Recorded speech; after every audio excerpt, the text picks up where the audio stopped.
नादिर सांगड़ मां रिपोर्ट करे पियो महमूद काइमखानी। SSP सांगड़ एजाज़ अहमद शेख जी हिदायतुनि ते ज़िले जे मुख़्तलिफ़ थाणनि जी हदुनि में ॾोहर ऐं मंशियात फ़रोशनि ख़िलाफ़ मुअसर कार्रवायूं कयूं वयूं।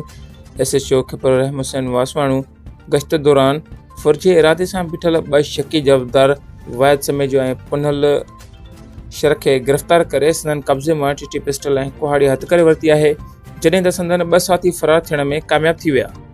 SHO पीरोमल इसहाक संग्रासी ऐं SHO शाप चाकर राव वाजिद अली ॿिनि मुख़्तलिफ़ कार्रवायुनि में इक़्तिदाम क़त्ल जे केस में घुर्बल 2 जवाबदार अनवर अली जतोई ऐं आसिफ अली शाह खे गिरफ़्तार करे वरितो आहे। इंचार्ज CIA सांगड़ अकबर अली मरी मंशियात फ़रोश हमाद राजपूत वटां विलायती शराब जूं 6 बोतलूं, राशिद अली अब्दुल हकीम ख़ासकेली वटां 50 लीटर देसी शराब हथ कयो। SHO तालका मोहम्मद आज़िम भंगवार कार्रवाई कंदे मंशियात फ़रोश मोहम्मद हनीफ़ ख़ासकेली खे गिरफ़्तार करे संदसि कब्ज़े मां 500 गुटका पुड़ियूं हथ करे वरितियूं आहिनि। गिरफ़्तार थियल मंशियात फ़रोशनि ख़िलाफ़ मंशियात एक्ट जे कलमनि तहत केस दाख़िल